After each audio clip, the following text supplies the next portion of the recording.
Bien, bueno, nuestro tema de hoy entonces, como corolario de este recorrido a lo largo de la historia del arte, es justamente por el arte argentino. Yo organicé la clase de hoy a partir de una cronología de décadas, en donde vamos a reiteradamente ver esta pantalla, en donde aparecen algunas fechas importantes, por supuesto que son unas pocas fechas estructurantes, hay muchísimas más, en todo caso se puede tomar como un trabajo para seguir creándolo, ¿no? Para seguir enriqueciéndolo, fechas importantes en el desarrollo del arte en nuestro país. Vamos a recorrer estrictamente el siglo XX, el siglo XIX sería imposible, y el XXI, que es cortito, podemos hacerlo sin necesidad quizá de una clase. Recorrer principalmente el siglo XX, comenzando con un capítulo de resumen muy pequeño sobre el siglo XIX. Nosotros habíamos comenzado esta segunda parte del curso en marzo de este año, hablando de la autonomía del arte, la modernización del arte, y en nuestro país esa modernización podemos fijarla con toda la, por supuesto, relatividad que tiene fijar una fecha estricta, pero podemos fijarla con el surgimiento del Museo Nacional de Bellas Artes en 1985. ¿Sí? Ese es un hito institucional de máxima importancia para la historia del arte de nuestro país. Lo mismo va a ser más adelante cuando se instaure el Salón Nacional, y van a ser realmente focos en donde los artistas van a poder discutir cuáles son sus propuestas para un arte en nuestro país. El Museo Nacional de Bellas Artes tuvo 3 sedes a lo largo de su historia. Se inauguró en un piso de lo que hoy son las Galerías Pacífico, luego pasó a un pabellón formidable en lo que hoy es la Plaza San Martín. El pabellón fue desarmado y fue prácticamente destruido, y en la década del 30 se instala en la actual sede de Avenida del Libertador, que era una antigua casa de bombas de agua. Y ahí está nuestro museo. Vamos a ingresar entonces a recorrer mínimamente a quiénes serían estos padres fundadores, no solo del museo, sino de un arte moderno en nuestro país. Y parto de esta escultura de Francisco Cafferata, porque tiene una analogía impresionante con una obra, con un video que en este momento forma parte de la muestra 24x7 en el Maxur, ¿sí? El video de Martín Legón está basado en una obra de Cafferata, también un esclavo, que está en el espacio público, en los bosques de Palermo, y sobre ese video él proyecta un texto de Agamben que genera un contrapunto realmente magnífico en relación con la imagen y el texto, ¿sí? Se arma ahí una reinterpretación múltiple de la imagen y del texto que son realmente fabulosos. Y con esto también quería señalar la vigencia que muchas de estas obras del pasado siguen teniendo en los discursos artísticos contemporáneos en nuestro país.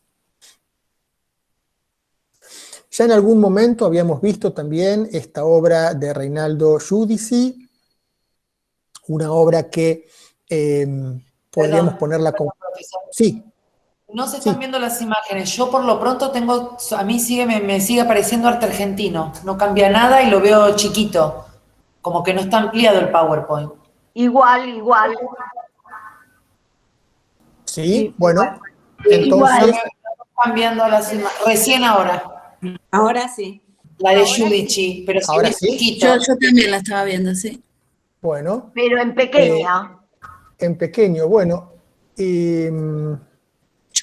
Acá se ve bien, no sé. Se ve chiquitito. Yo lo veo muy pequeño. Lo de Francisco Cafferata no se pasó, ¿eh? No, la escultura de lo que estaba hablando de Cafferata no se vio, no se vio. y la sede tampoco. Vamos a hacer lo siguiente, a ver qué les parece. Yo voy a dejar de compartir pantalla. Y voy a volver a hacerlo. Vamos a volver a compartir pantalla. Voy a compartir toda la pantalla. Compartir. Compartir. A ver qué deja hacer ahora. Sí, pero queda... Todavía no lo... Quedó igual. Quedó igual. ¿Y ahora? Ahora sí. Ahí Bien. quedó, perfecto. Ahora sí, no, ahora sí. Perfecto. Ahora se ve perfecto. Y grande. Ahí se ve. No, Ahí está bien. Acá se a ve. mí no me queda. Sí, se ve toda la pantalla. A mí no. A lo mejor Configuración. a lo mejor podrían salir y volver a entrar. Esa es una opción. Claro, puede ser, porque se ve bien. Salir del todo de la clase y volver a entrar. A ver, No, quizás no, de la esa voy a manera. dejar así por las dudas. Bueno. Yo lo veo perfecto. Se ve Bueno, igual, perfecto y grande. igual después Bien. acuérdense que la clase y el PowerPoint, los dos elementos van a estar puestos en el Classroom. Entonces, habíamos comenzado hablando del Museo Nacional de Bellas Artes y de la escultura de Cafferata, ¿sí? Este es un busto de Cafferata que está en el Museo Nacional de Bellas Artes. Hoy gran parte de las obras que vamos a ver son del Museo Nacional de Bellas Artes, y también obras del Castagnino Macro de Rosario, y alguna obra del Malva. Y aquí está la diapositiva en donde mostraba, por un lado, la escultura La esclavitud de Cafferata, que está en los bosques de Palermo, y hacía alusión al video de Martín Legón en la muestra 24x7 en Maxur. Y así había llegado a La sopa de los pobres de Giudici, que la habíamos visto en nuestra clase de realismo en Europa, para hablar justamente de cómo algunos artistas habían se habían hecho eco de esa corriente, y es una corriente que en Argentina va a tener 150 años más tarde una vigencia enorme, ¿sí? Con una gran manifestación de distintas estéticas, pero una vigencia muy muy grande. Vamos a ver eso a lo largo de la clase de hoy. También habíamos visto en algún momento El despertar de la criada, de Eduardo Sívori, artistas que están todos estudiando en Europa, formándose, muchos de ellos becados por el gobierno nacional, que a partir de las políticas liberales de la década del 80, inscriben al país en una modernidad que necesitaba de las artes, necesitaba de los artistas, y ahí surge la organización de estos viajes de formación a Europa. Muchos artistas vuelven al país con esas nuevas ideas en relación a la plástica. Uno de ellos es Eduardo Sívori, y otro es Eduardo Schiaffino, que es el fundador del Museo Nacional de Bellas Artes y primer director. Todos son figuras centrales y todos son nombres de escuela en la actualidad, o lo han sido, porque han sido figuras centrales en el desarrollo del arte argentino, ¿sí? Esta obra de Schiaffino es fantástica. Él fue alumno de Puvis de Chavannes en Francia, un maestro del simbolismo. Y acá tenemos una obra completamente ambigua. A ver, fíjense los audios, por favor. Fíjense Sí. los audios, así la grabación sale lo más limpia posible. Acá tenemos una imagen sumamente ambigua. La primera ambigüedad es la del plano en el que está recostado este desnudo, y la de la pared de fondo, ¿no? En dos colores con un valor muy, muy cercano, que hacen confuso ese planteo espacial. Y por otro lado, la ambigüedad del modelo o de la modelo.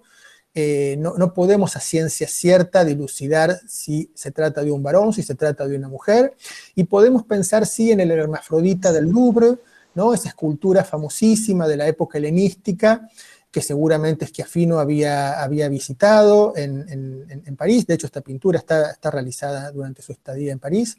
Y quizá podemos pensar que es una reversión en pintura de esa formulación escultórica. La muy famosísima Vuelta del Malón de Ángel de la Valle, que comporta todo un relato importante de tener en cuenta sobre la historia de nuestro país, un relato que ha costado muchos años lograr deconstruir, lograr cuestionar. Claramente tenemos estas narrativas visuales muy fuertes, muy pregnantes.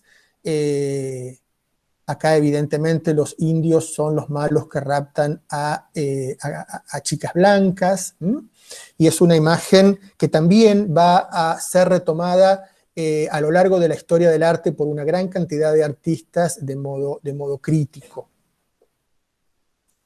Y por supuesto, Sin pan y sin trabajo, obra cumbre. Las diapositivas que hemos pasado resumen las principales obras de la colección del Museo Nacional de Bellas Artes. Yo le diría que todo el resto del museo es fantástico, pero esta es la estructura, ¿no? Esto es lo más importante, lo más original que tiene esa colección. Y Sin pan y sin trabajo también es un hito en este arte figurativo, en este arte centrado en la preocupación social de nuestro país. Bien, y con este pequeño antecedente de fines del siglo XIX, entramos en el siglo XX, y como ustedes ven, la modernidad acá estalla. Este cuadro y gran parte de la clase de hoy está extraído del Centro Virtual de Arte Argentino. Ahí abajo aparece la dirección. Es un centro virtual que está alojado ahora en el Centro Cultural Recoleta, una producción de Adriana Lauría y Enrique Llambías, realmente exhaustiva y de un rigor académico increíble. Se las recomiendo muchísimo, está repleto de dossiers con artículos y fotografías sobre toda la historia del arte argentino.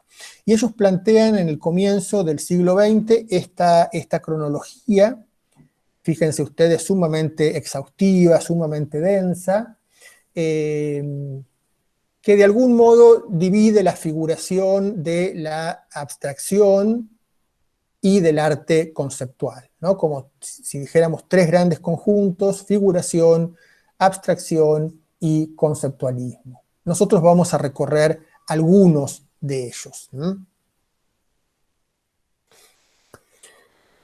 Primera década del siglo XX va a estar marcada por la gran celebración del centenario de la Revolución de Mayo, que implicó una enorme exposición artística de artistas del exterior, básicamente mucha pintura española del cambio de siglo, y también, por supuesto, de artistas argentinos que estaban peleando por la consolidación del campo institucional, acababan de obtener la creación del Museo Nacional, y a partir del centenario van a obtener la creación del Salón Nacional de Artes Visuales, que continúa hasta la actualidad siendo el premio más importante para los artistas visuales.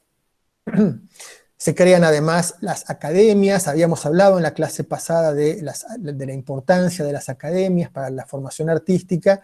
Fíjense cómo en Argentina se crean muy tardíamente. Y en este siglo XX, uno de los primeros artistas que podemos ubicar, trayendo un estilo que va del impresionismo al postimpresionismo, es Martín Malarro. Va a ser un artista que va a traer una propuesta de renovación muy grande, y gran parte de la historia que vamos a ver es una historia justamente de discusiones acerca de la renovación visual, ¿sí? El campo artístico local va a ser un campo muy tradicional, muy conservador, y estos artistas que se van a estudiar a Europa y que luego regresan a nuestro país, son los que van a traer una mirada más cuestionadora, más inquisidora, van a traer nuevos recursos visuales y van a preguntarse y plantearse y buscar un arte argentino. Si la pregunta por el arte argentino va a estar presente todo el tiempo y la respuesta es múltiple, ¿sí? La respuesta de qué es el arte argentino, es el arte que se hace en Argentina, es el arte que hacen argentinos, es el arte que habla de la Argentina. Son respuestas abiertas, múltiples, que admiten cantidad de argumentaciones. Tenemos también en este comienzo de década, junto a la obra más de raigambre post-impresionista de Martín Malarro, estas propuestas más realistas de Pío Colivadino, volviendo a la temática social en nuestro país. Tengamos en cuenta que Argentina en el último cuarto del siglo XIX se abre masivamente a la inmigración europea. La población de Argentina se duplica en mucha cantidad de veces, la de la ciudad de Buenos Aires también, y por supuesto que también se multiplican inmensamente la cantidad de problemas asociados a estas masas de inmigrantes que vienen en busca de trabajo, oportunidades laborales, económicas, de todo tipo. Vienen inmigrantes muy ricos a establecer empresas y vienen inmigrantes muy pobres a salir del hambre y lograr un mejor porvenir. Y la estructura política del país que permite esta inmigración europea también va a ser una estructura sumamente excluyente que va a generar una enorme cantidad de tensiones, una enorme cantidad de respuestas desde los grupos anarquistas, desde los grupos más radicalizados políticamente, como el comunismo, en favor justamente de una mejor calidad distributiva, una mejor calidad de vida, y la obtención de derechos. Lucio Correa Morales, fíjense acá, esta escultura es una respuesta a la obra de De la Valle que acabamos de ver, al Malón de De la Valle, en donde Correa Morales va a mostrar a la India acá con sus hijos, justamente como los personajes buenos que se asombran de las conductas de los blancos, es decir, exactamente lo opuesto de lo que De la Valle y la historiografía oficial intentan establecer con esa imagen tan poderosa, ¿sí? Esta imagen también de Correa Morales va a estar relacionada con toda una línea que a lo largo del arte argentino va a revalorizar a los pueblos originarios como el elemento autóctono de nuestro país, y entonces tratar de hacer un arte alrededor de ese eje.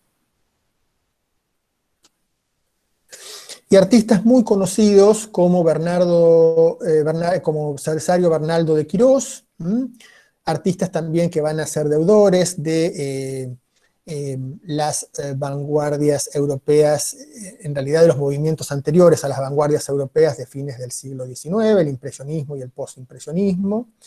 Van a pintar temáticas que podríamos decir costumbristas, en relación al gaucho, en relación al campo en general. Y también Fernando Fader, quizá junto con Malarro son los artistas más conocidos de este periodo.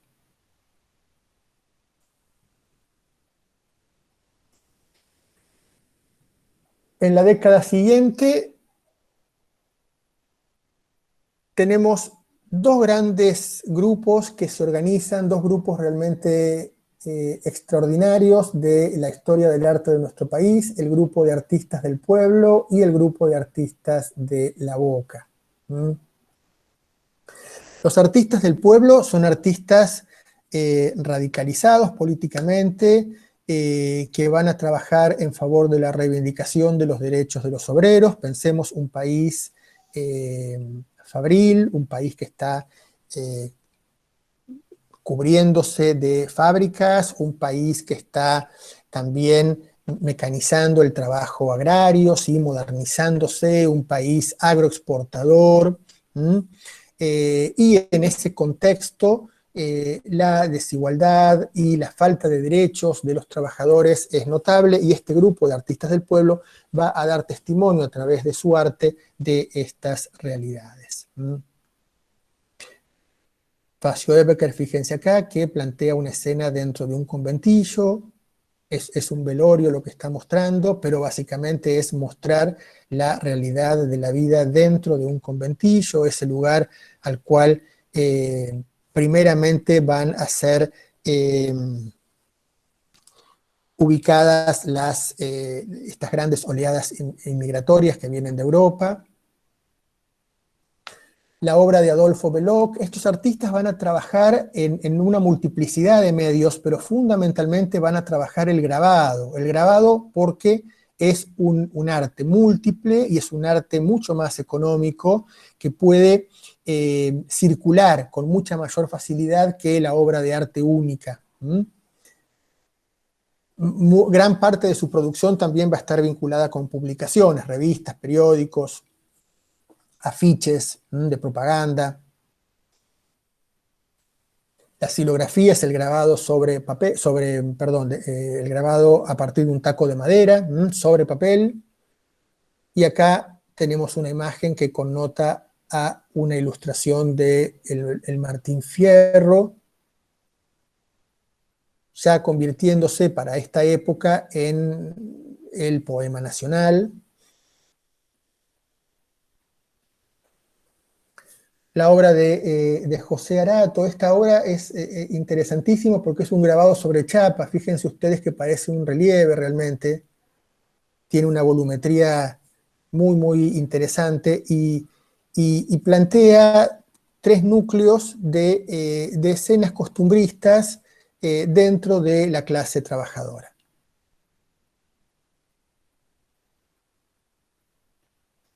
Acá también, en este grabado de Abraham Vigo, en estas huelgas y protestas que se suceden cada vez más, evidentemente hay situaciones de violencia, un obrero fue muerto, y acá está quien podemos pensar que es su mujer, gritando contra la autoridad, contra los asesinos. Podemos ver ahí un arma apuntándole. Y podemos entender a través de esta obra cuál era el clima en el que vivía una parte de la sociedad de nuestro país.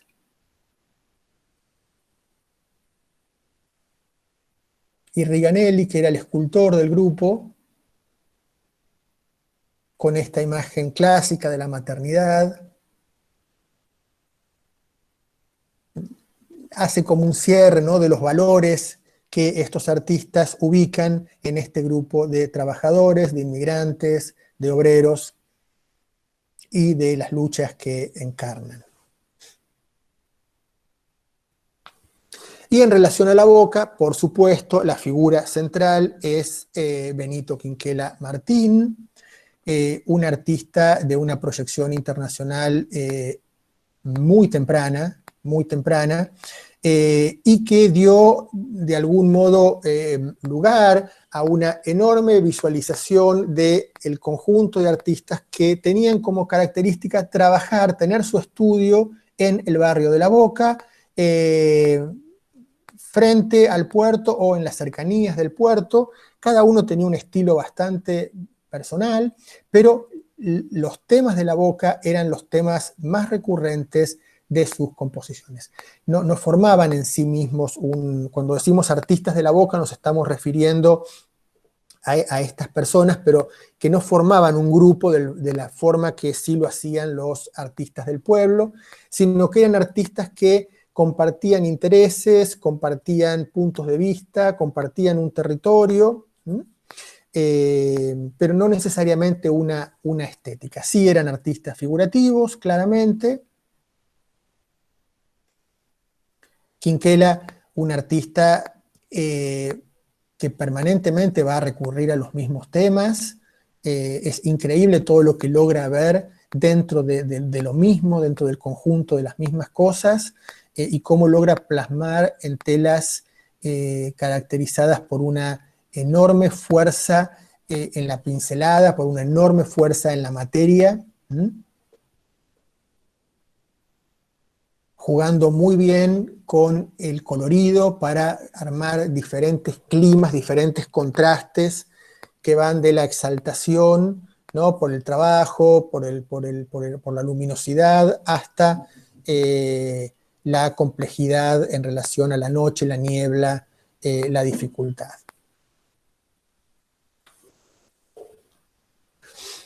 Y así llegamos a esta década del 20, en donde el año 1924 va a ser un año muy importante porque Emilio Petoruti va a regresar al país y exponer por primera vez en nuestro país obras de su autoría que dan cuenta de sus investigaciones y su relación con el cubismo y con el futurismo italiano. Obras que, estamos hablando, tengan en cuenta, hace 100 años atrás, no hace 1000 años atrás. Hace 100 años atrás, esas obras encontraron a una Buenos Aires completamente adversa a ese tipo de planteo renovador. Y a esto me refería con artistas que permanentemente van a estar peleando por instalar en nuestro país un lenguaje renovado en relación a lo que era el consumo más burgués, el gusto más de tipo académico, entre comillas, académico. Y otra agrupación muy importante también va a ser el grupo de París, con artistas que van a estar estudiando en París, que van a estar relacionados con lo que llamamos la Escuela de París, que se va a estar desarrollando en aquel momento en Francia, y que van a traer también un lenguaje completamente renovador.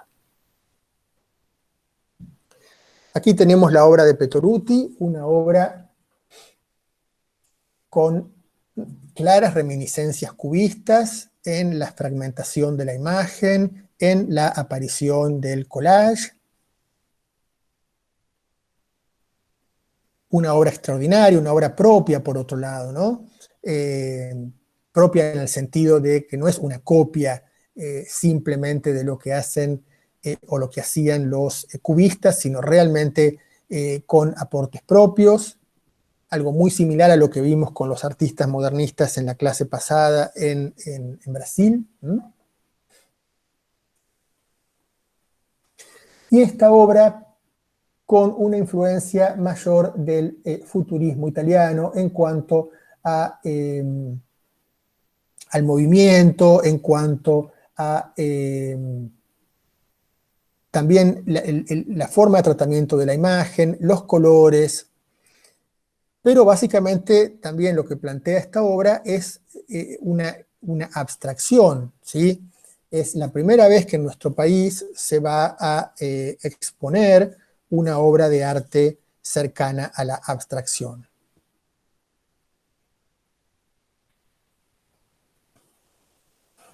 De la mano de Petoruti también va a estar la presencia de un muy conocido autor que es Jules Solar, con una producción absolutamente personalísima, en donde va a tratar de sintetizar en un lenguaje completamente nuevo esta realidad de ser, por un lado, descendiente de inmigrantes y por otro lado, vivir en un país en donde hay una cultura originaria riquísima, enorme, y que él también intenta rescatar en su producción. Aquí quizá queda eso más claro. Él va a inventar una enorme cantidad de símbolos que va a reiterar a lo largo de su obra. Va a inventar un lenguaje que va a tener significado, que va a poder ser hablado, ser escrito. Hay un museo extraordinario de él en la ciudad de Buenos Aires, el Museo Jules Solar, para quienes le interese mucho esta obra, les recomiendo una visita, pues es un museo dedicado exclusivamente a la obra de él, hay objetos también creados por él, un artista realmente de una inmensa creatividad. Y en este grupo de París, una mujer, Raquel Forner, una mujer con una trayectoria muy importante,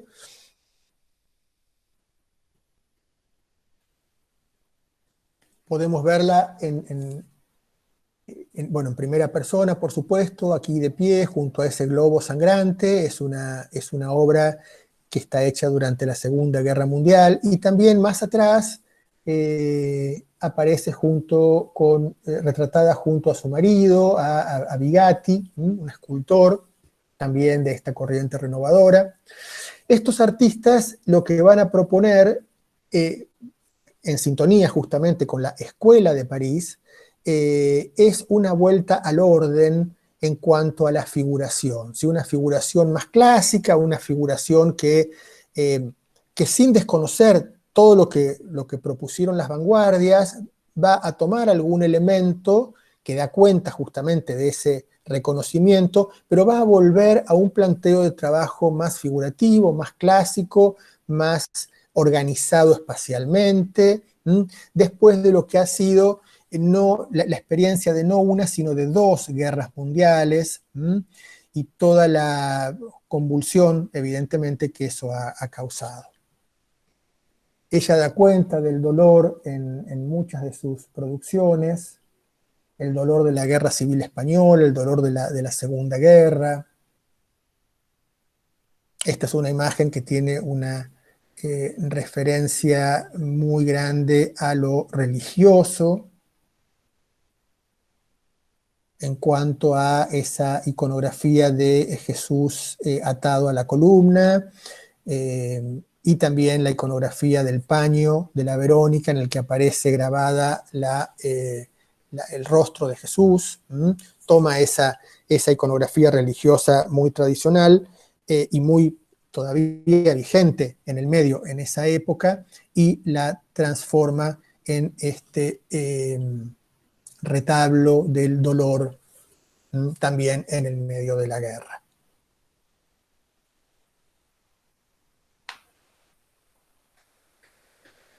Antonio Berni también participaba de este grupo de París, y en el año 32 exhibe por primera vez en Buenos Aires obra surrealista.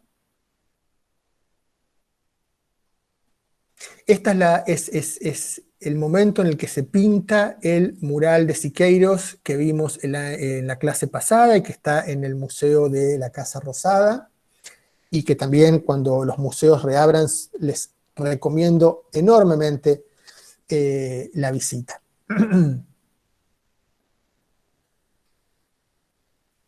Fíjense qué fabuloso este paisaje de Spilimbergo, también realizado durante su estadía de estudio en Europa, un paisaje que tiene mucha relación visual con Cézanne, mucha, en esa volumetría tan geométrica de las casas que constituyen este pueblo, de todo este planteo urbano, mismo de los animales. Se nota a un artista realmente con una personalidad fabulosa, que luego va a tener una actuación muy destacada en nuestro país. Y miren qué interesante el contraste con este paisaje surrealista de Antonio Berni, de muy poco tiempo después.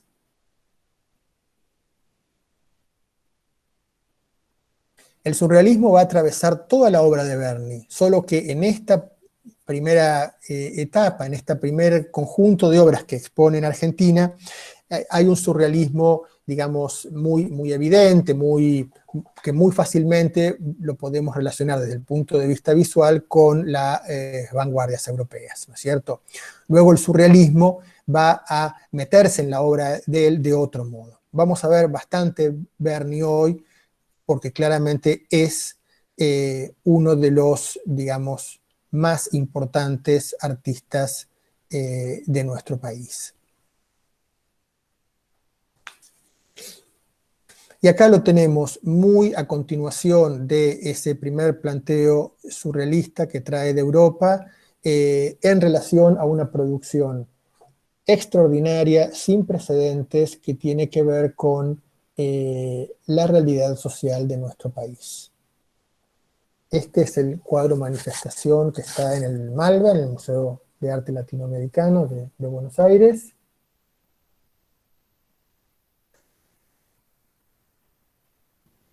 Y que conforma una serie con chacareros que pertenece al Museo Sívori.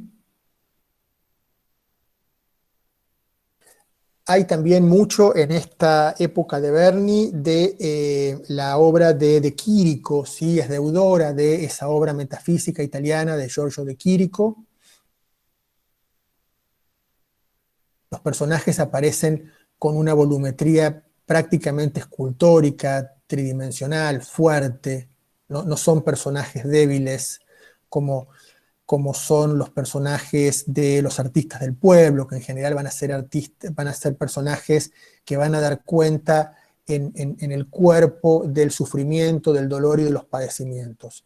Estos personajes de Berni son personajes sumamente fuertes, sumamente resistentes a la historia que les está tocando vivir. También integra el conjunto este cuadro fabuloso que está en el MoMA de New York.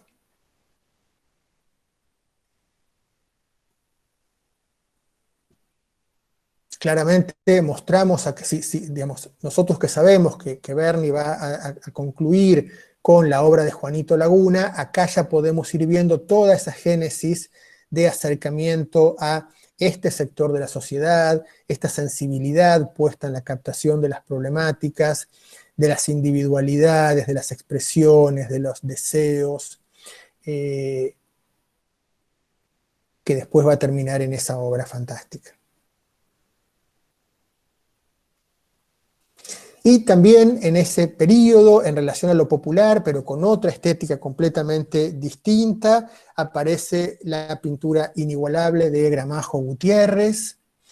Gramajo Gutiérrez va a trabajar sobre todo en las provincias del noroeste argentino, recogiendo relatos costumbristas, dando cuenta de situaciones de ferias, de mercados, de acontecimientos religiosos, de vida cotidiana, con una estética más primitiva, una pintura más relacionada con quizá ese aspecto más autóctono de la pintura colonial sudamericana.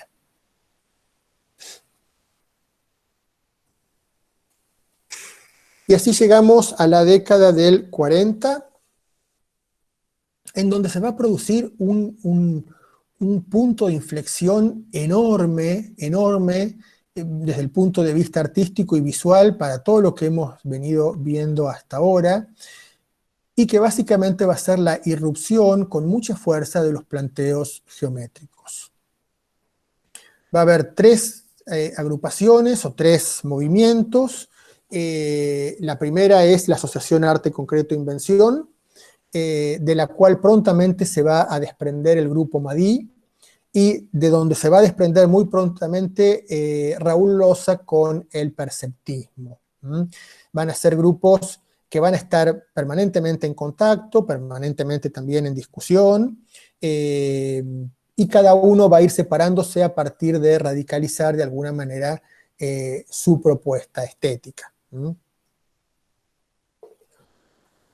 Tomás Maldonado es una figura de proyección internacional, falleció hace muy poco tiempo, hubo una muestra inmensa de él en el Museo Nacional de Bellas Artes poco antes de que muriera. Prácticamente desarrolló su carrera en Europa y está inmensamente ligado a lo que se considera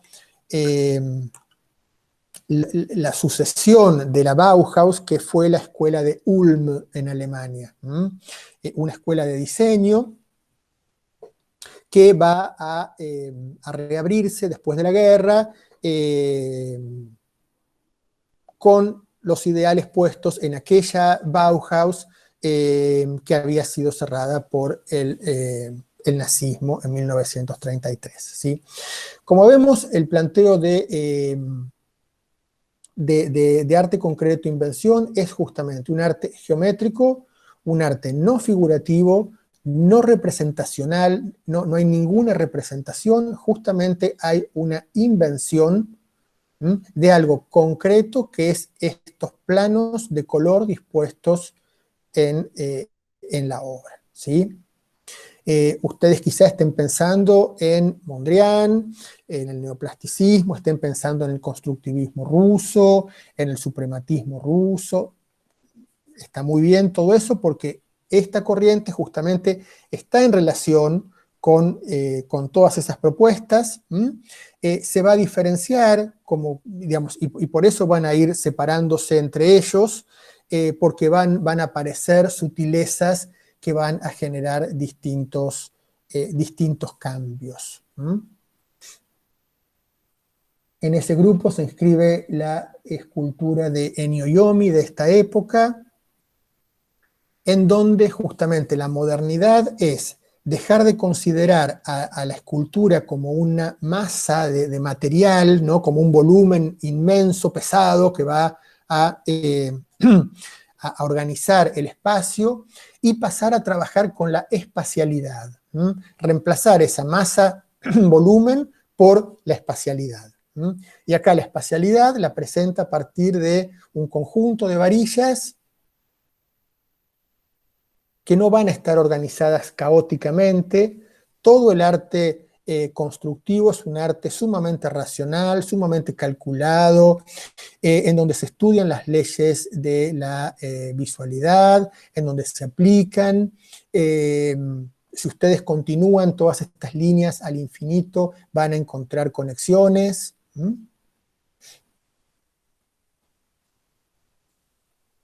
El grupo Madí va a, también dentro de lo que es la geometría, va a aportar justamente un elemento más lúdico, más relacionado con esa vanguardia que fue el dadaísmo. Le va a poner humor, le va a poner otro nivel de participación al espectador en relación a la obra de arte. Y en estos movimientos va a surgir como algo realmente original del arte de nuestro país la figura del marco recortado. En esta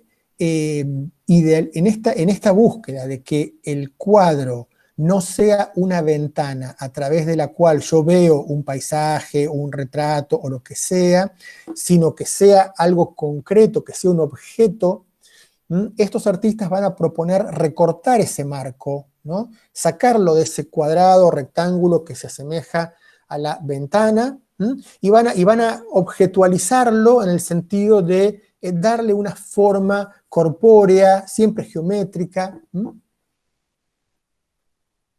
Nosotros vimos esto en algo del arte geométrico de los Estados Unidos de la década del 70, que están retomando el planteo de estos artistas argentinos de la década del 40. Y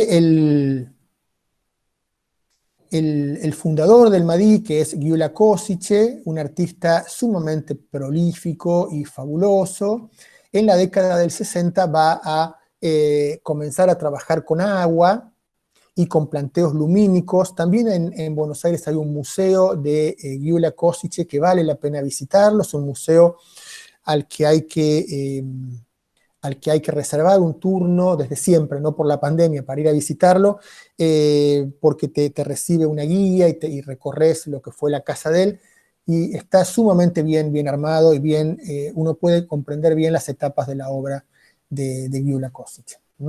Esta obra que estamos viendo es un globo de plástico en donde hay agua y en donde hay un fondo lumínico, y a partir de la presencia de un motor, el agua circula adentro de ese espacio.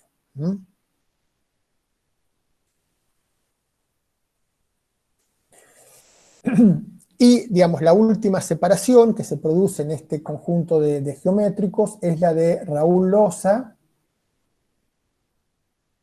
fundador del perceptismo,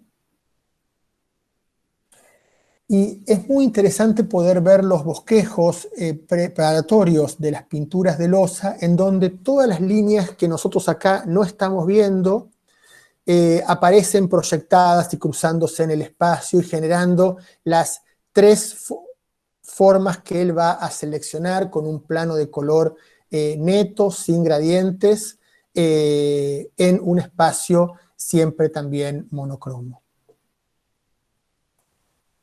Este es un momento muy original en el arte de nuestro país, por supuesto que completamente distinto de toda la tradición figurativa que en este mismo momento está siguiendo su curso y que la va a seguir.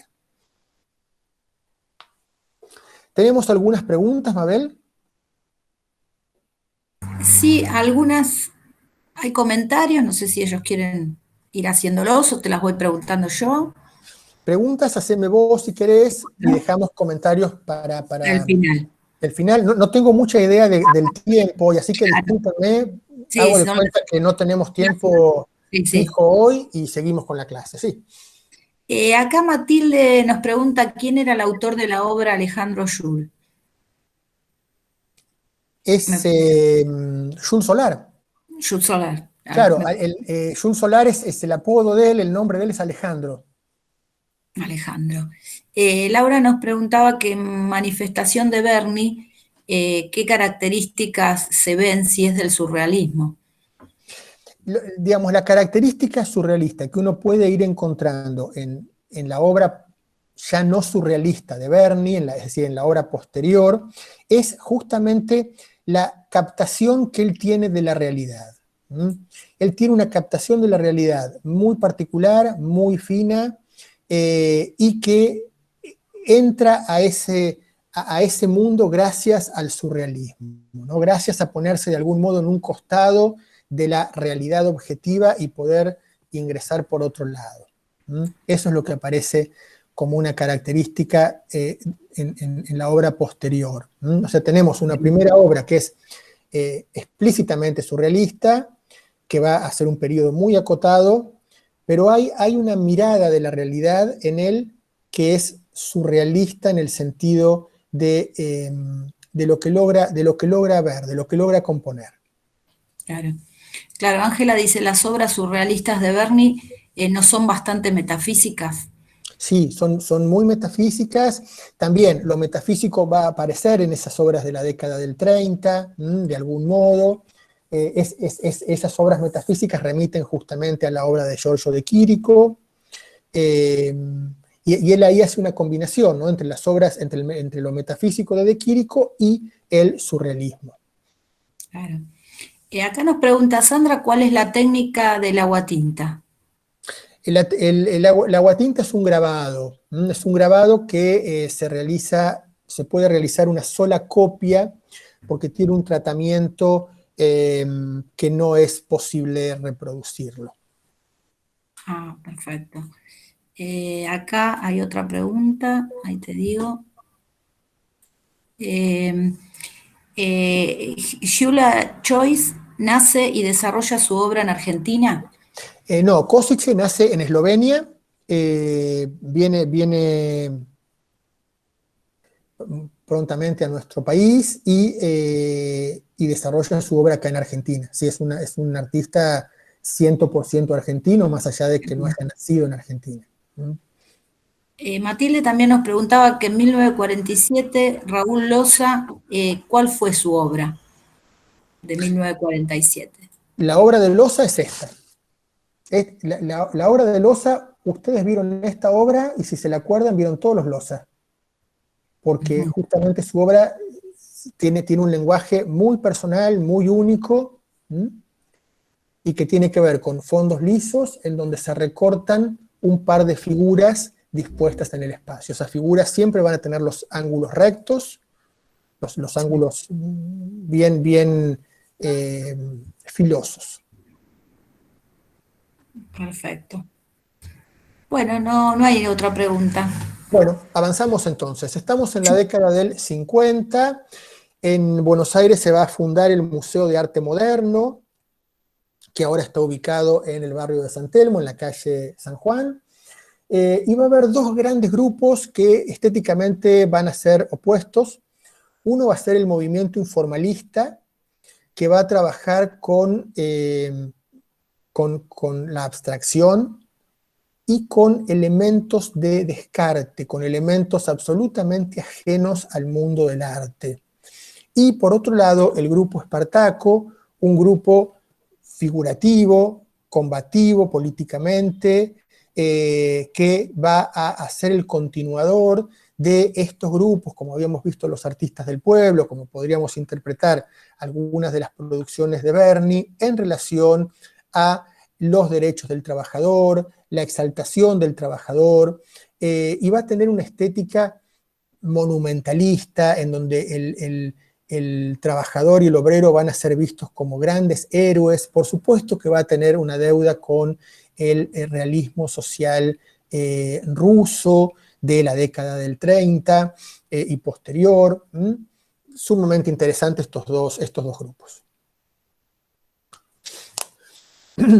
Aquí aparece una figura también que está entre los, digamos, 5 artistas ineludibles del arte de nuestro país, que es Lucio Fontana.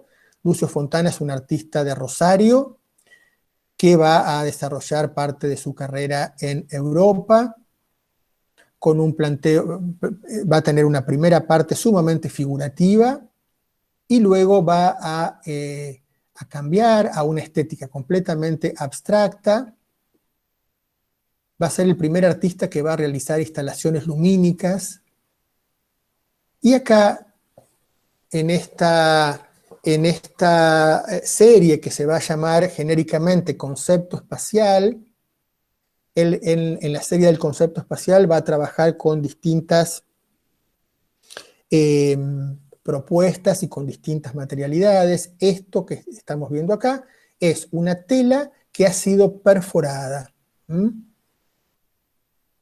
Y la imagen que nosotros podemos ver es una imagen que, si estuviéramos cerca de la tela, podríamos ver que está hecha con perforaciones, con un elemento punzante en esa tela. Y va a devenir a este tipo de obra, en donde la perforación va a ser un tajo o varios tajos, dependiendo la obra, que van a atravesar la tela también. Fontana es un artista de trayectoria absolutamente internacional. Obra de él se encuentra en los principales museos de arte moderno del mundo, y justamente lo que él hace es, en principio, ir contra uno de los valores sagrados de la tela, que es que no se rompa. Él deliberadamente la va a romper y va a generar, ¿no?, una ruptura de esa ilusión que nosotros estamos acostumbrados a proyectar en el plano pictórico. Cuando rompe la tela, cuando rasga esa tela, lo que se va a ver es algo indefinido, que no es el fondo, que no es la pared donde está colgada, que simplemente es un espacio que va a tridimensionalizar esta propuesta pictórica. Una producción enormemente renovadora, muy rica visualmente, muy rica plásticamente. Hubo hace un par de años una muestra pequeña, pero realmente interesante, en Bellas Artes sobre la obra de él, y hace muchos más años en Proa hubo una muestra increíble sobre Lucio Fontana. Los informalistas, con Kenneth Campbell a la cabeza, van a trabajar justamente recogiendo elementos de descarte, a la manera del collage, pero esos elementos de descarte van a ser elementos que van a ser puestos sobre la obra, van a ser pegados sobre la obra, no buscando componer ninguna imagen en particular, en principio como simples texturas y como simples valores cromáticos. O sea, informalismo justamente es la negación de la forma, la negación, por supuesto, de la representación en el plano pictórico, de la representación de la realidad. Es un planteo absolutamente relacionado con el lenguaje pictórico. Ahí se inscribe la obra de Alberto Greco. Estamos ya en la mitad del siglo XX, en una década sumamente profunda en cuanto a los planteos de renovación, los elementos nuevos que se traen a la obra de arte.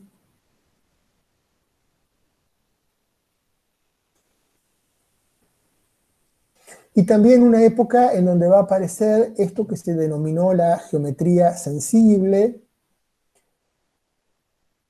en relación a planteos geométricos, pero que van a tener unas formas redondeadas, amables, líricas.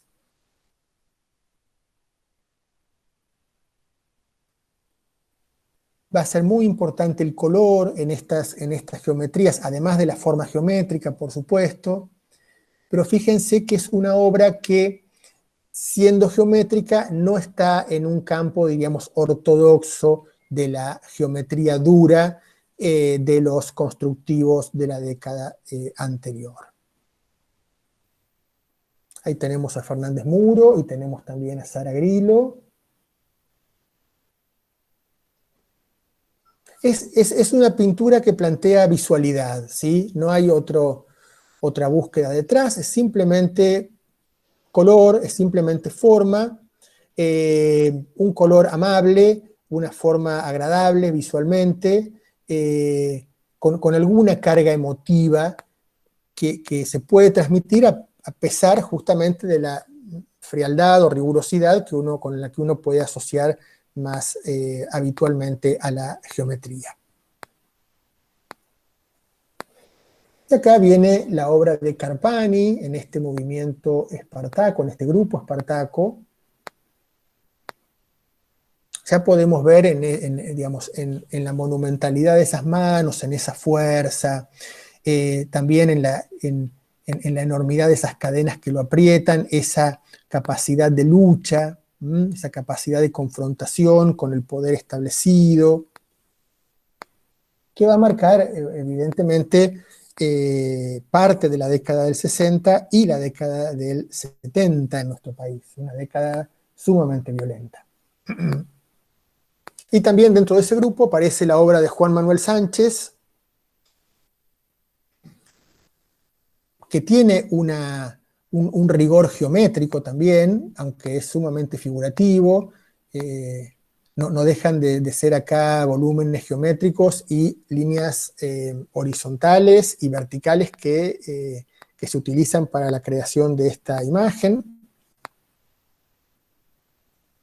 Es una imagen, la de Sánchez, que también va a estar en relación con el mundo del trabajo y también con el mundo de los pueblos originarios. Es la mirada puesta sobre un sector sumamente relegado de nuestra sociedad.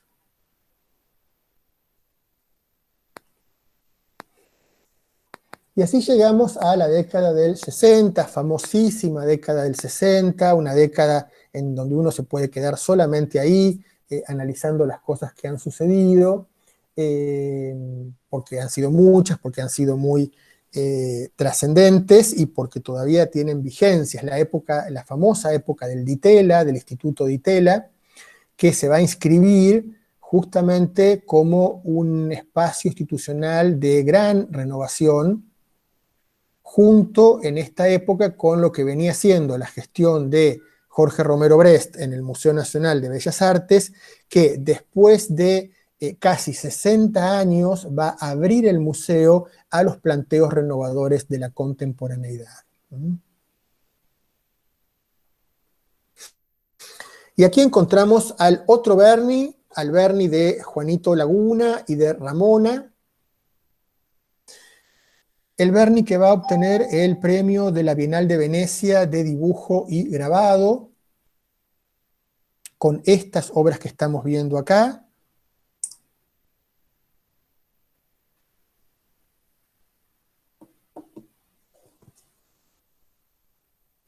Son grabados que están hechos con tacos de madera, son grabados de gran tamaño,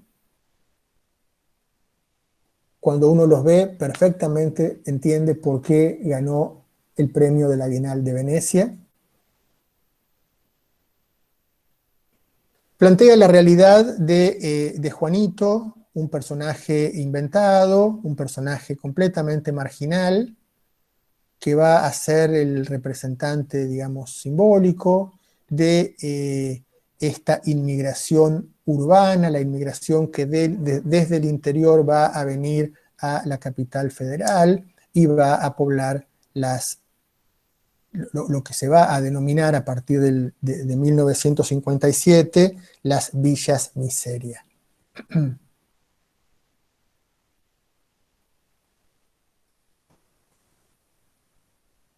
Aquí tenemos esta obra del 60, obra pictórica, en donde aparece el collage. Aquí el collage, digamos, componiendo imágenes, a diferencia del collage que acabábamos de ver en el grupo de los informalistas. Un arte que va a tomar elementos de la realidad, elementos de la cultura de masas, para agudizar enormemente la crítica social sobre la realidad de esa época, en donde en muy poco tiempo las condiciones económicas del país hacen que haya una gran inmigración interna que va a multiplicar las denominadas villas miserias en la capital federal y en el conurbano.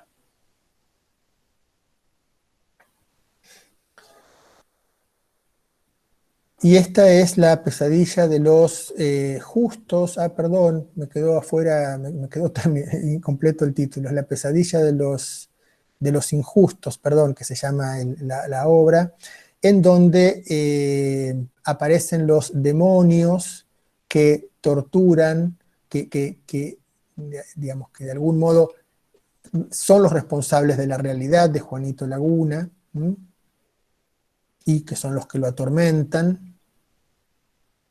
Y es una representación de las distintas estadios de la burguesía, del poder establecido, con los que Berni permanentemente va a jugar, a referenciarse en esta obra de la década del 60. Fíjense que el personaje central tiene una balanza que remite a la justicia. Y hay una producción muy interesante de esculturas de Berni, de monstruos, realizados también con elementos de descarte, que proponen una imagen que podríamos asimilarla sin inconvenientes a esta que estamos viendo acá.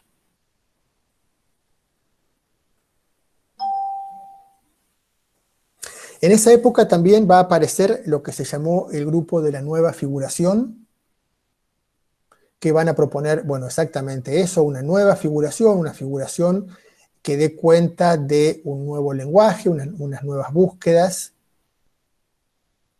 que deje de ser representativa en el sentido mimético estricto del término,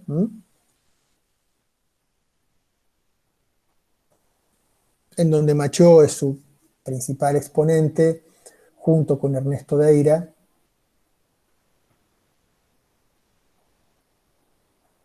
que toma también algún planteo de Léger, el artista francés de la época de las entreguerras.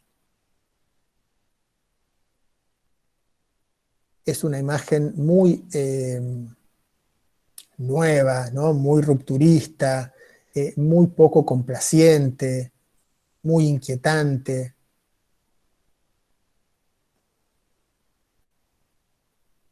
Y la obra en el campo de lo geométrico de Magariños D. Magariños D tiene una historia muy interesante ligada a Lanús y ligada también a Maxur, donde ha tenido una muestra individual hace un par de años.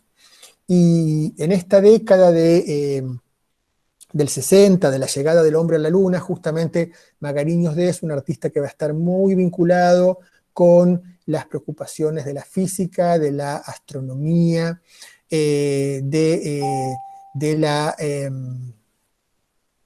de las ondas esparcidas en el aire, de cómo opera esta realidad que estamos descubriendo en ese momento.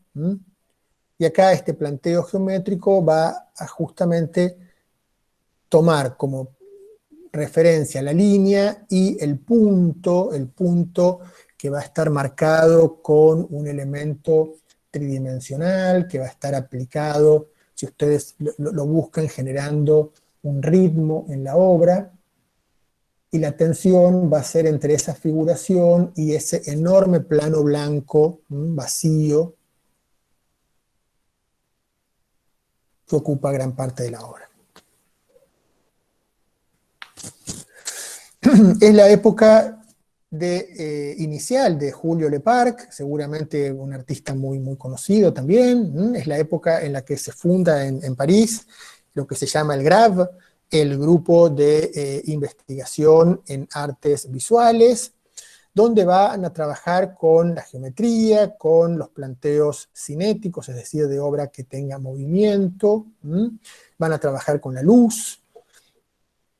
Ese movimiento lo va a tener la obra misma o se lo va a imprimir el espectador al desplazarse por delante de la obra. Es una obra muy lúdica también por las características que presenta. Obras que conllevan motores, que conllevan luces. En esta que estamos viendo acá tenemos una cantidad de pequeñas pestañitas de aluminio que tienen un movimiento y que además van reflejando la luz de distinto modo, la luz que viene desde un solo lugar de la obra, y que por supuesto interactúan con el espacio en el que está exhibida. La obra de Leparc es muy interesante, él ha tenido varias muestras y una hace relativamente muy poco, muy grande, en el Museo Nacional de Bellas Artes. Y en el Centro Cultural Kirchner hay una bola de Leparc de cristales, de acrílicos azules, que es realmente fantástica. En esta época también es cuando aparece en nuestro país el arte ecológico, de la mano de Nicolás García Uriburu, que durante una Bienal de Venecia, él no está invitado a la Bienal de Venecia, durante una Bienal de Venecia él va a colorear, es decir, hacer una intervención, va a colorear el Gran Canal de Venecia con un líquido verde, que el agua va a quedar teñida durante un tiempo y luego va a diluirse, ¿sí? Esa acción fue filmada, fue documentada a través de fotografías. Existen en algunos lugares las botellas con ese líquido que él utilizó para colorear el agua. Una intervención a gran escala, por supuesto, como no se conocía en el arte de nuestro país, y que fue un enorme impacto y que lo posicionó a él en este campo de la defensa del medio ambiente, y también posteriormente en una defensa de la identidad americana. García Uriburu murió hace muy poco tiempo. Él tenía una colección extraordinaria de arte plumario americano, que se está rematando así de a tandas aquí en Buenos Aires, cada tanto aparecen, una colección realmente increíble de arte plumario de los pueblos originarios de Sudamérica.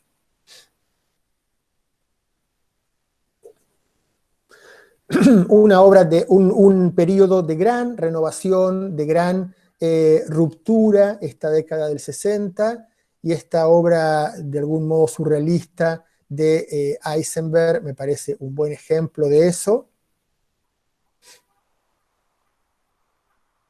Eisenberg es un artista que va a trabajar también la geometría de una manera muy particular, con una imagen extraordinaria.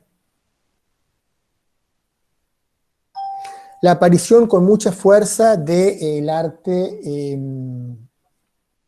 conceptual. Aquí lo que tenemos es una obra de Margarita Paxa, que se trata de un disco, acuérdense los que tengan cierta edad, que es la época de los long play y del disco simple, ¿sí? en todas las casas se aspiraba a tener un Winco y a poder escuchar una enorme cantidad de música que se editaba en ese momento. Bueno, acá lo que hace Margarita Pax es una enorme combinación de elementos, porque este disco, de un lado, contiene la descripción de una obra que no vamos a ver, y por otro lado contiene una cantidad de sonidos que remiten a una relación amorosa entre una pareja. Y el disco luego entonces se podía oír, en relación a una performance que ella ya había hecho, pero que estaba también el público habilitado a hacerla, que era un gran espacio de arena, un arenero, en donde dos personas se podían acostar y dejar la impresión de su cuerpo en ese plano de arena. Por otro lado, también en esta época había una cantidad de discos que venían con coloraciones y que era muy entretenido verlos girar en el tocadiscos, ¿sí? Esto tiene que ver justamente con esta estética que ella busca para el sobre del disco y también para la etiqueta del disco, como una obra cinética que va a estar en movimiento, un movimiento infinito al entrar, al estar girando en el tocadiscos. Y por supuesto en esa época y relacionado con los aportes del Instituto Di Tella va a aparecer esta obra de Oscar Boni, que es la obra, digamos, que está estructurando en un lugar realmente central la muestra 24x7 que tenemos ahora en Maxur. Esta que estoy mostrando es de la colección de Malva, la que está en Maxur es de la colección Fortabat. Y lo interesante de esto es que se trata del registro de una acción que tuvo lugar también en el Instituto Di Tella, en donde esta familia, una familia real de un matricero de Valentín Alsina con su mujer y su hijo, posaban como si fueran objetos de arte. Por posar, él cobraba el doble de lo que ganaba como obrero en el lugar donde trabajaba, ¿sí? Y por supuesto, toda la obra buscaba producir un escándalo en función de este desequilibrio económico, en función de la exhibición de personas humanas. Lo que estamos viendo acá es un registro, es una fotografía. La acción se volvió a repetir en la década del 90, sin embargo la fotografía que ha quedado es la fotografía de la acción original en este contexto del Di Tella. Hay una placa de bronce que forma parte de la obra, en donde está el nombre de la persona que está posando, y algo de esta historia que yo les estoy contando. Es realmente muy interesante dentro del arte de nuestro país, como obra conceptual, como obra que con una estética muy distinta de la que podemos ver en Antonio Berni, apunta también a cuestionamientos sociales, y a lo largo del tiempo esta obra se erige como una imagen típica de la década del 60 a la que uno puede acercarse también críticamente, ¿no? Esa imagen de familia, de papá, mamá, un nene, dos nenes, vestiditos con estos niveles de prolijidad, con estos niveles de deber ser y todo lo que uno puede de algún modo leer en esta imagen. ¿Tenemos muchas preguntas, Mabel, o puedo seguir avanzando? No, algunas hay, como vos quieras. Haceme algunas entonces, sí. Bueno, te hago algunas de las que quedaron. Por ejemplo, Susana nos dice que esto de romper la tela, ¿es original de Fontana? Es original de Fontana, sí. Es de ella. El título de esa tela de Fontana, rasgada, El jardinero, ¿tendría alguna relación con lo que muestra? Personalmente no lo sé. A veces pueden tener relación, a veces pueden ser disparadores así más bien poéticos, pero realmente no sé a qué se debe ese nombre en la obra. Daniel nos pregunta qué opinión tendrías vos de qué artista argentino es de mayor trascendencia internacional. A mí los artistas argentinos que más me interesan son Antonio Berni, Lucio Fontana y León Ferrari, ¿sí? Que lo vamos a ver ahora en muy poquito tiempo. Hay muchísimos artistas que me parecen increíbles, pero estos tres me parecen superiores a increíbles, ¿sí? Me parecen que han atravesado el arte de nuestro país con unos desafíos realmente originales, nuevos, pero a ver, eso es mi, digamos, es mi visión, es mi opinión, sí, exactamente, no tiene por qué ser una regla. Pero Berni, Fontana, que son dos rosarinos, de hecho, y Ferrari, me parecen artistas de una audacia realmente extraordinaria.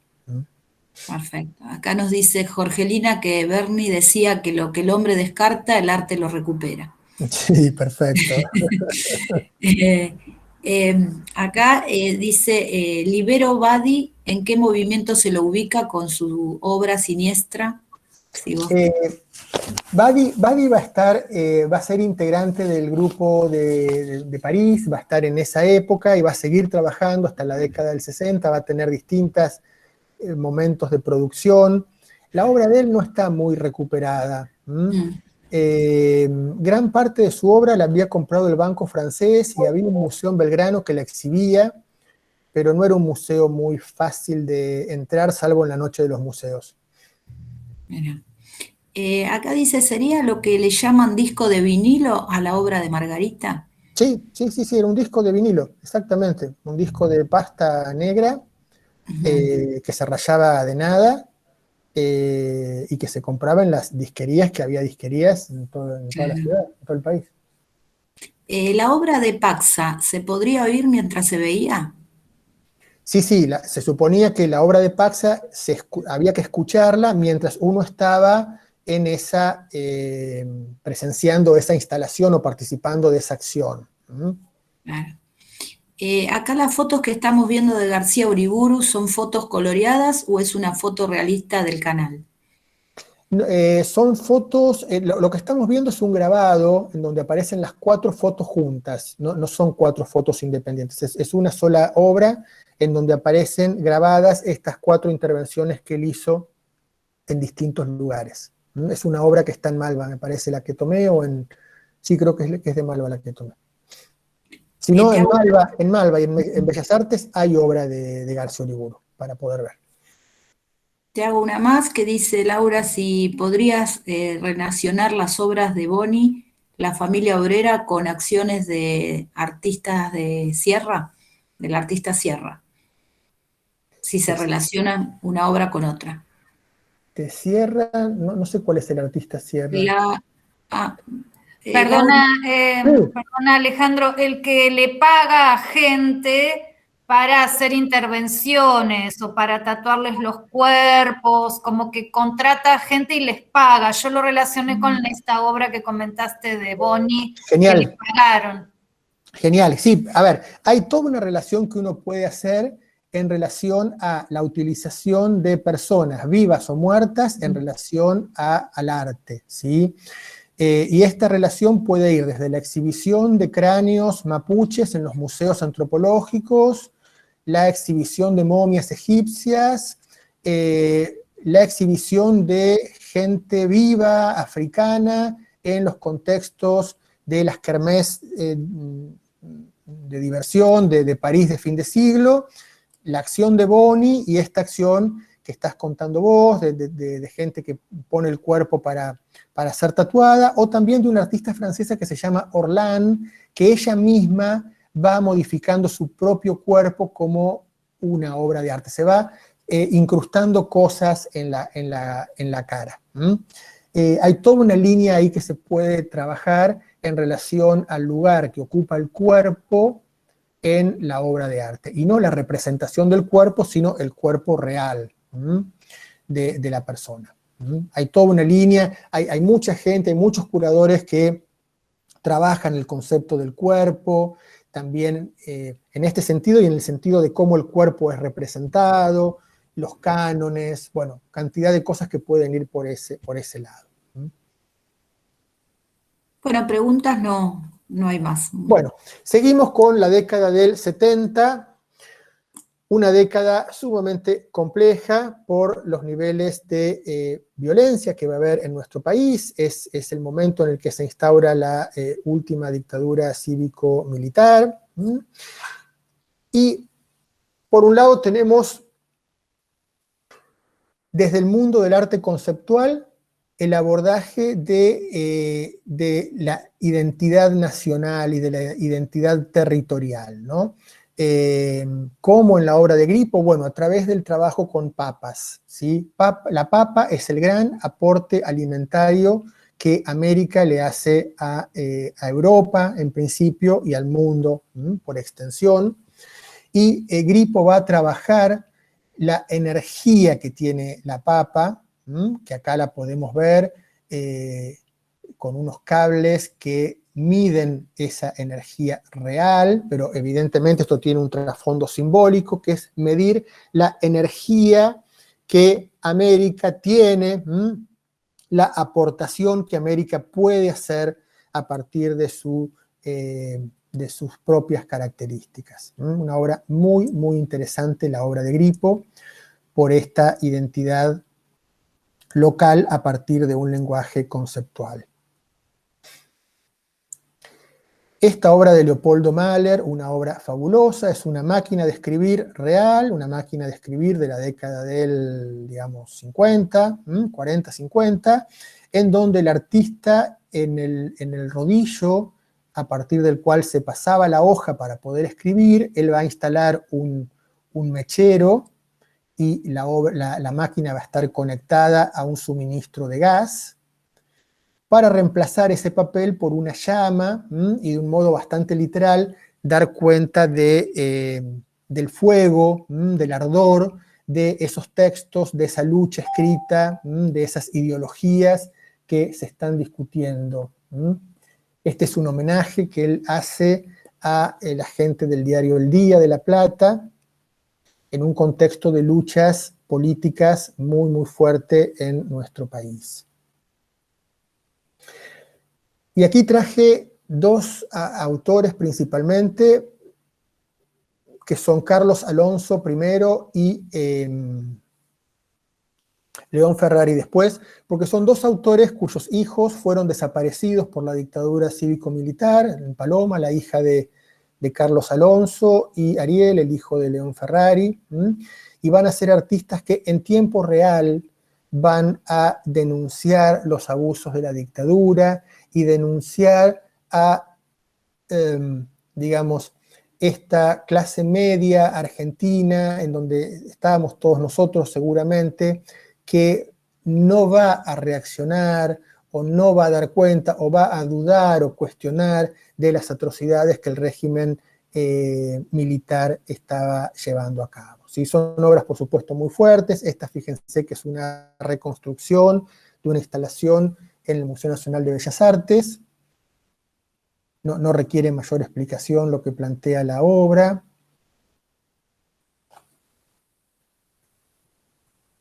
También esta, él tiene una serie inmensa de dibujos que tienen que ver con las torturas y atrocidades del régimen militar.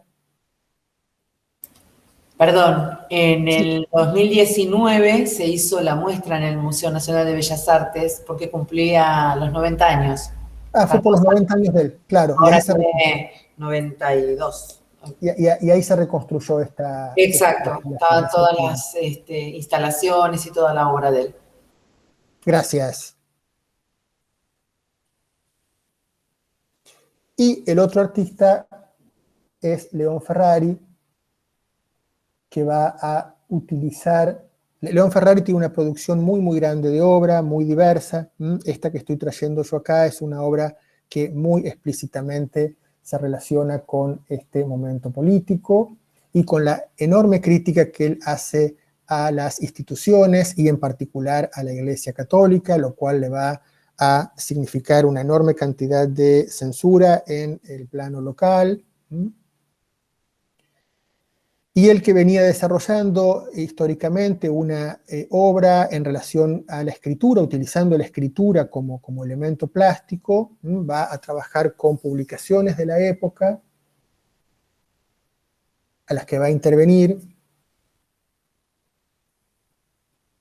para poner justamente de relieve esto que está sucediendo a partir del poder de la represión militar.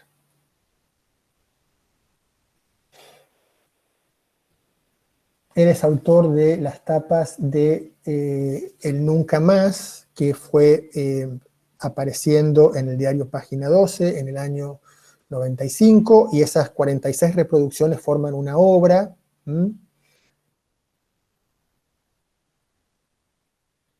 Trabaja con este recurso de tomar imágenes de los medios y resignificarlas a través de collage.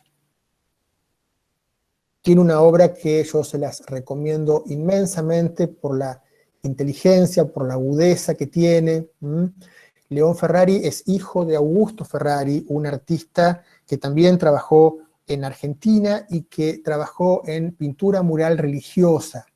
Y es muy interesante ver justamente cómo de ese contexto muy religioso sale un artista con una mirada tan aguda, tan crítica, no solo sobre la institución religiosa, no sobre la fe religiosa, sino sobre la institución religiosa y sobre la vida política de nuestro país en general.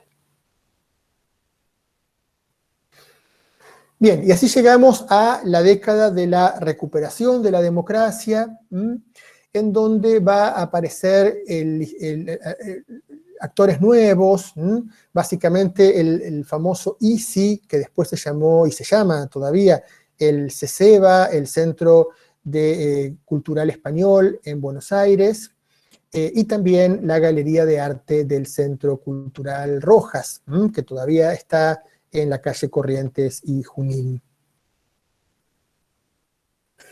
Y ahí en esa década, digamos, en donde llega, donde se instaura la democracia, va a aparecer la obra de Diana Dowek. Hay una obra muy interesante de ella en la muestra que tenemos ahora en el museo, y esta es una obra con una imagen sumamente elocuente acerca del hambre, acerca de la censura, acerca de la represión.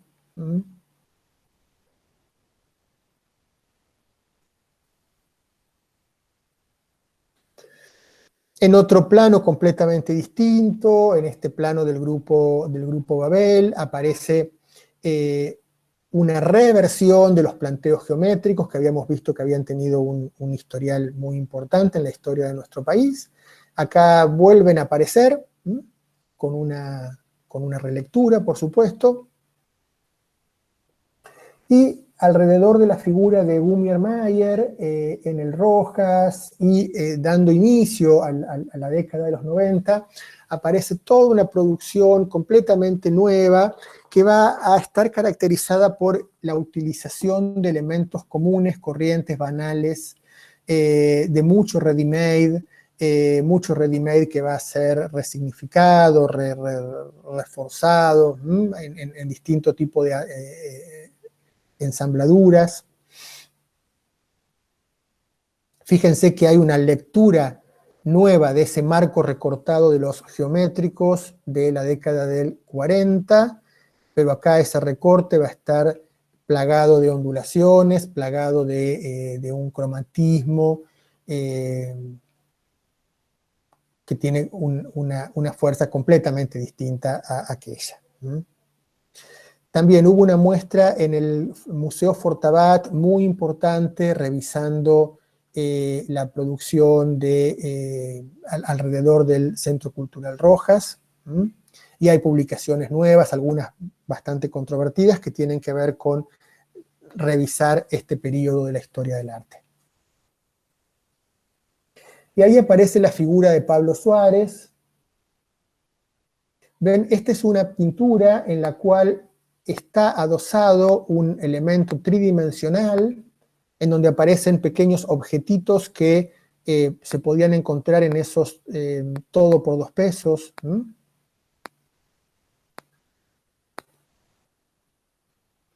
Y la obra, bueno, sumamente emblemática de Pablo Suárez, con estos personajes masculinos, característicos de él, la forma de representación, de un arquetipo marginal, que va a dar cuenta de exactamente lo que propone esta obra, que es de la exclusión, una exclusión creciente, inmensa, gigantesca, que va a tener lugar en la década del 90.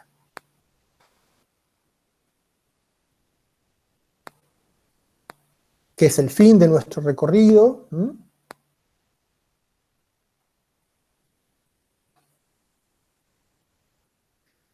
Seguimos con Pablo Suárez acá para dar cuenta de este enemigo invisible al cual se está refiriendo él, que tiene que ver con la aparición del SIDA.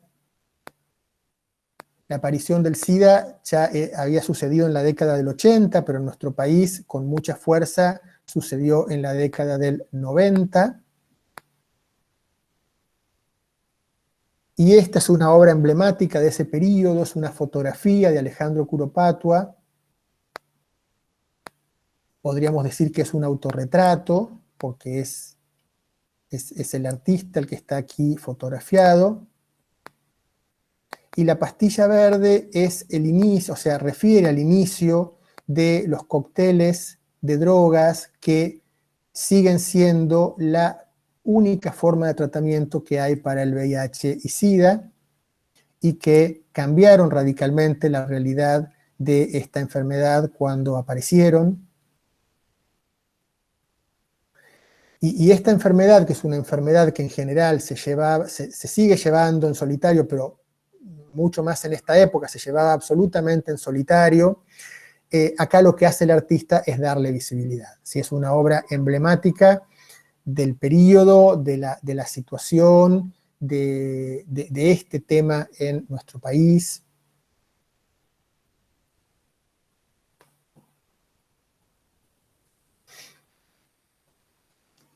Aparece la obra de Guillermo Cuitca. Guillermo Cuitca va a ser un personaje muy interesante, no solo por su obra, sino por la labor docente que va a ejercer en una gran cantidad de gente de las generaciones nuevas.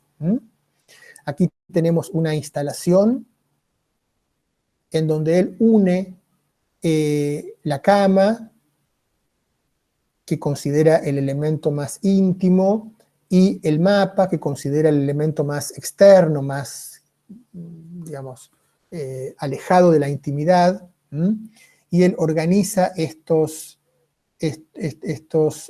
instalaciones, estos recorridos, sumamente sugerentes, pictóricos, en una propuesta de trabajo con el espacio. ¿Sí? La obra de Cuitca es una obra muy interesante. Si se acuerdan del Teatro Colón, después que renovó su espacio interior, hay un nuevo telón, y ese nuevo telón está diseñado por Guillermo Cuitca, y justamente refleja esas pinturas que él realizaba de planos, de teatros, de casas, de lugares en general.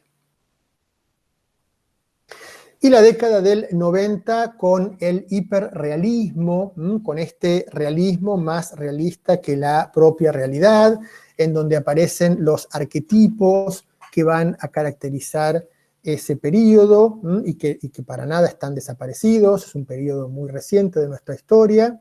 Acá vemos a esta limpiavidrios de Martín di Girolamo, un personaje completamente sensual, completamente objetivado sexualmente. Y la obra inconfundible de Marcos López, una fotografía con una producción extraordinaria, que va a hablar con una elocuencia inmensa de la realidad de nuestro país en ese periodo. Bueno, y hasta acá llegamos entonces con nuestro recorrido por la historia del arte. Y también llegamos en nuestro recorrido por este curso y llegamos al final de este curso. Así que yo les quiero agradecer por esta inmensa trayectoria que hemos hecho juntos. Miren la cantidad de lugares, de temas, de realidades que hemos compartido.